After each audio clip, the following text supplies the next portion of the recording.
आज तर एका व्हिडिओच्या नादात चारदा पचका करून घेतला आणि तरी लास्टला व्हिडिओ काढलाच आणि झालं काय तर चला पुढे सांगतो। तर आज आम्हाला एक बर्थडेचा इव्हेंट होता आणि त्यासाठी आम्ही सगळं सामान भरून घेतलं। त्यानंतर आजूला मला तू मोठी गाडी घेऊन जा आणि मी टू व्हीलर येतो कारण की मला तारण वायर न्यायचं होतं आणि ते घेऊन मी निघालो कामाच्या लोकेशनला आणि आजची ऑर्डर आपल्याला वृंदावन हॉटेलला होती। तर पोहोचल्यानंतर सगळ्यात आधी सगळं सामान उतरून घेतलं आणि लगेच कामाला सुरुवात केली आणि थोड्या वेळामध्ये मी हे पॅनल लावून घेतले आणि आजूबाईने लगेच बॅनर पण लावून घेतला आणि आमचा एवढा बेस तयार झाला। त्यानंतर आजू लागला बलून फुगायला आणि मी ते कमानीला लावून घेत होतो आणि थोड्याच वेळामध्ये पाहुण्यांची गर्दी पण यायला सुरुवात झाली आणि बर्थडे गर्लची एंट्री पण झाली। बर ते सगळं ठीक आहे पण केक कटिंगचा शूट घ्यायचं माझे काय लक्षातच नाही राहिलं। मग म्हणलं झालं गेलं सोडून देऊ आणि विघ्नहर्ता पेज साठी एक व्हिडिओ बनवू। तर नमस्कार मित्रांनो, तुमच्या सगळ्यांचं स्वागत आहे आपल्या विघ्नहर्ता इव्हेंट्स मध्ये।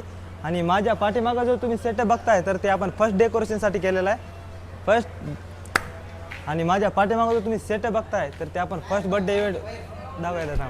मग असे 10-12 शूट घेतल्यानंतर आपल्या व्हिडिओचा असा रिझल्ट आला। तर नमस्कार मित्रांनो, तुमच्या सगळ्यांचं स्वागत आहे आपल्या विघ्नहर्ता इव्हेंट्स मध्ये। आणि माझ्या पाठीमागे जो तुम्ही सेटअप बघताय तर ते आपण फर्स्ट बर्थडे साठी केलेलं आहे आणि असं जर डेकोरेशन तुम्हाला करायचं असेल तर आपल्या खाली दिलेल्या नंबरवर कॉन्टॅक्ट करा आणि आजचं जर डेकोरेशन आवडलं तर व्हिडिओ नक्की लाईक करा। धन्यवाद।